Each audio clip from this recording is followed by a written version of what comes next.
Hey everybody, this is Dr. Anderson. Some of you haven't talked to in a long time. I wanted to do sort of a tutorial video for the last lab. I know you have lots of stuff on your plate. It's finals week, and this is the last lab in the series.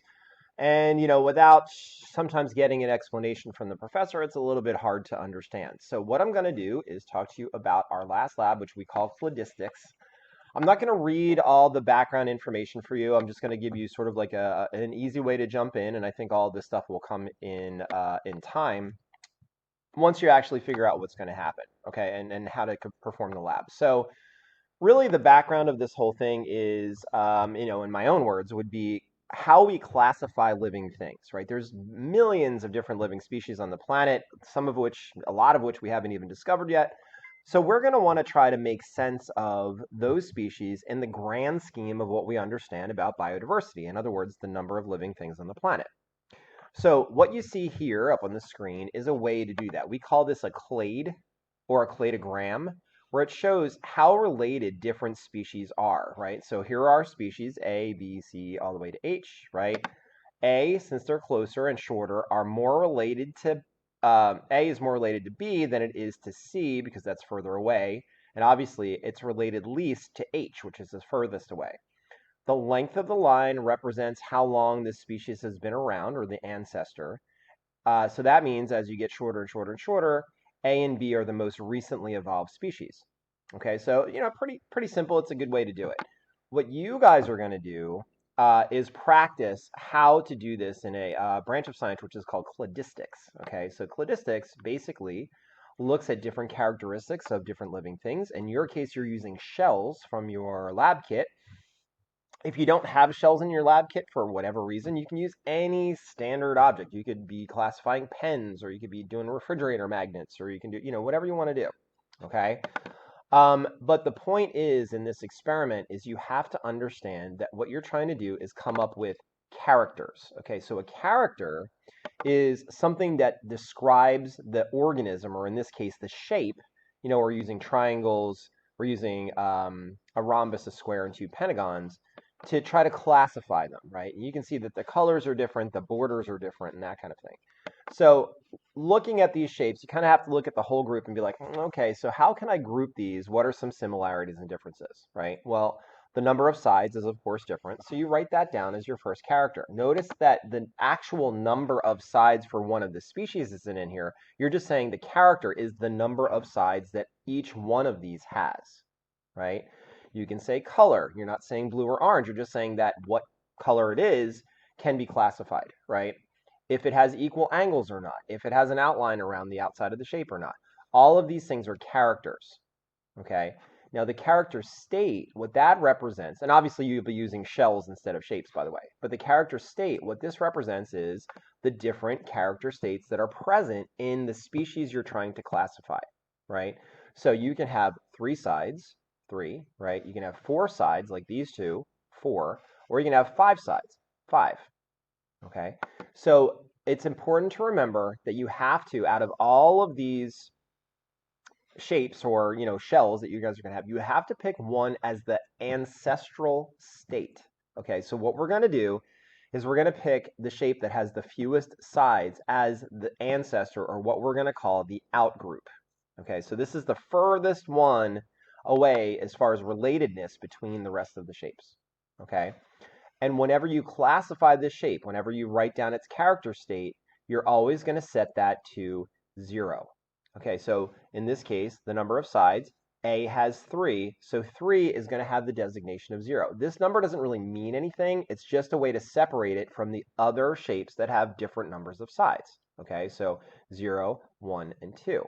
So shapes that have 4 sides, we're going to give them a 1 designation. So that would be the B, as you can see here, right?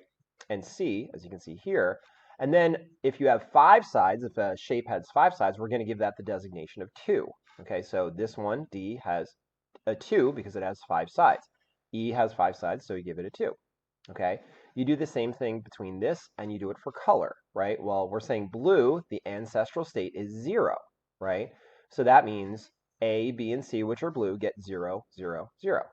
If you're saying orange, I don't really think that's orange, but that's what they're saying, right? If you're saying orange, that's the other state. So that gets a 1, which means D and E, both orange, they both get 1s for color. Okay, and you just keep going with that until you start to build up and fill up this matrix. And I'll show you, if you go down here for what you are going to do with your shells, that's this, right? So you come up with a character. It could be the shell is spiral like a snail, right? It has ridges on it, right? So you would say, shape, right? That could be, rigid or ridged versus not ridged, right? That would be your character state. Shape, you could say oval versus, I don't know, snail shaped, right? So oval would be your character state versus snail. So shape would be in here, and these would be your two different ways to classify. I don't know what shells you have. I've never seen them before, so you're going to have to get creative with this. Okay, so you're just filling this out just like we went over. Just go way back up here, just like we went over with this. Okay? So that should be pretty easy, hopefully. And if it's not, you can always hit me up on Remind, and I'll try to explain it to you a little bit better personally. We can maybe start a Zoom call. Okay, it wasn't working the other day because of the internet had indigestion or something. Okay, so what you're going to do from then on in is you're going to propose a tree. No one can tell anybody what a tree is actually supposed to be. You, as the scientist, are going to try out different arrangements of these organisms and try to figure it out. So what you have here is, I don't know, it's pretty basic. Let's just go in alphabetical order: A, B, C, D, E. Okay, so this is what confuses everybody. How the heck do I get this number? What do these numbers mean here? Okay, so let's look at the number of sides. So if we're starting with our ancestor A, we went from 3 sides to 4 when we're talking about B, right? So that's one change from 3 to 4. Then as we progressed, we went from 4 sides from C to 5. That's another change, right? So you have one change from 3-sided to 4-sided, and then you have another change from 4-sided to 5-sided. That means the actual changes that happened were 2. Okay? The minimum changes means looking at this entire group, what would be the minimum number of changes you would need to have to come up with these character states, right? There's really no less than 2 changes that would explain the organisms in this group, right? You'd have to go from 3 to 4, or I guess you could go from 3 to 5, but then you'd have to go from 5 to 4, or you can say 4 to 5. Okay, so in other words, 2 total changes minimum had to have happened here in order to get a 3-sided, a 4-sided, and a 5-sided group of organisms. Okay, so these two are going to match. The actual changes, 1 change, 2 changes, are going to match the minimum number that would be theoretically possible to still get all of this diversity. Okay, so those numbers will be equal. Let me go down to one that isn't going to be equal so that, because I have about 15 minutes for this video and it's going to cut me off. So let me make sure we understand that. So let's go to equal angles. Okay, so what is this? Equilateral triangle, right, has equal angles. So it's going to have 60, 60, 60, right? If you go to B, these angles aren't equal. So you see how this is one big angle and this is a little bit smaller here? So this is one change, right? We went from equal angles to unequal angles. But if you look at C, now we're back to equal angles again. Okay, these are all 90 degrees, right? So what that means is we did 1 change, 2 changes, and then everything else has equal angles because it's a symmetrical shape, right? Symmetrical in all divisions, right? So that's important to understand, all right? But what would be the minimum changes that we could actually have here to get equal angles? Well, we could have started with the rhombus, right? And then went from A, C, D to E, then everything would have been equal. So that would have only been 1 change, and you still would have gotten all of the diversity that you're seeing in this group. Okay, or you could have started, with equal angles. You could have started with a pentagon and went this way, right? If the triangle came before the rhombus, you still would have only had 1 change, right? Because these are equal, equal, equal, equal. This is the only one that's not. So 1 change would have done it. Okay, so that's how you're going to fill these in, right? The number of actual changes just go from left to right versus the minimum changes that you would need. And the nice thing about this lab, I'm giving you a gift here in case this wasn't already obvious. See the minimum changes, 2, 1, 1, 1, 5? Well, every tree you're going to do, 2, 1, 1, 1, 5, is going to have the same. Now, you are not going to have this same set of numbers for your shells because it depends on what characters you pick. But once you get that minimum number of changes for your characters, it's going to be the same for every tree. Okay, the actual changes will vary because your job now is to fill out multiple trees for this experiment, right? So you see how this tree number 1 is A, B, C, D, E, right? So it's just an alphabetical order. Well, tree number 2, you're going to mix them up, A, B, E, D, C, right? So now you mixed C and E. Well, what's that going to lead to here? Okay, so now you have number of sides. You had 3 changes, 3 to 4, 4 to 5, 5 to 4 again. That was 3 changes. Okay, and you're going to do that, and you're just going to keep mixing up trees. Now, the lab, if you go down to here, where you'll actually fill it in. So here you go, A, B, C, D. You're going to do the same thing here, right? The character, the actual changes, and the minimum changes.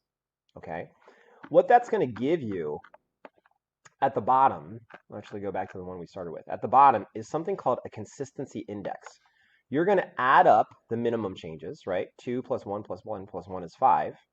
And then the actual changes, all these equals 7. And then just divide the minimum changes by the actual changes. And what that's going to do is give you 0.71.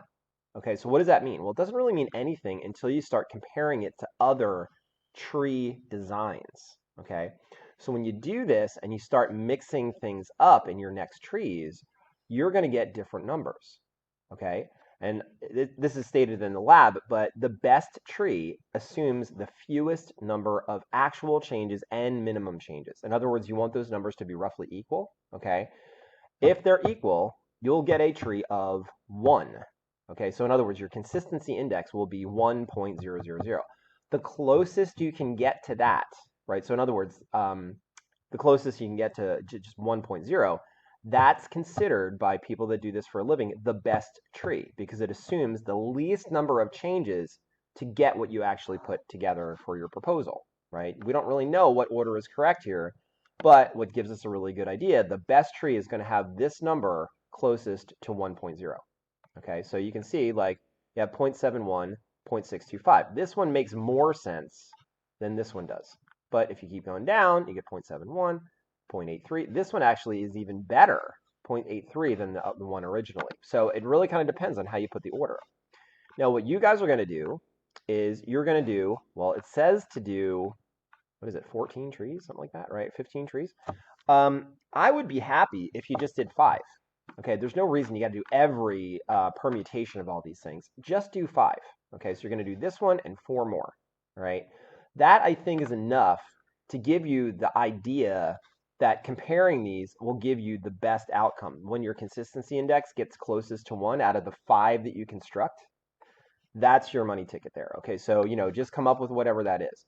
Then you're going to take your results and put them into the questions, which I don't have loaded up here, but you have a question sheet in the lab that you can get online. Okay, so I hope this helps. I know it's very, very difficult when you're just looking at this and be like, what in the heck does all these numbers mean? I don't think the directions in this lab are stellar by any means, but that's how you're going to do it. Okay, so again, you're looking for that, closest to 1.0. And, you're just going to propose different trees. So your first one is going to be A through D, I guess, because you're only using 4 characters on yours, right? So A through D, and then you could do like DCBA, or you could do DCBD, or sorry, ACBD, right? It's important though, you always set A, your outgroup, you always set that to 0 for all characters, like we set up in the beginning, okay? So you can see how A is all zeros, okay? Now, if you have any questions about this, like I said, I haven't heard from a lot of you. I got my my favorites that come to my Tuesday night meetings all the time, but please, don't don't have a hernia over this stuff. This is just, the lab, it's the last lab. Please keep in mind, grades are due by Sunday. Okay, so you have to have everything in. If you missed the lab, you can hand that in all the way up until Sunday. Tests and quizzes, unfortunately, unless you've already contacted me, that window is unfortunately closed. Okay, but I should have grades ready for you on Sunday evening, and then I'll send you a message via Remind so you can check it before I actually post them to the student records, and then that's it. That's it for the semester. So it's been a pleasure. I got 30 seconds left. It's been a pleasure. Please let me know via Remind if you have any questions, and I'll get back to you soon. So have a great weekend. Good luck on the final, and I'll talk to you hopefully some point in the future. Good luck with everything.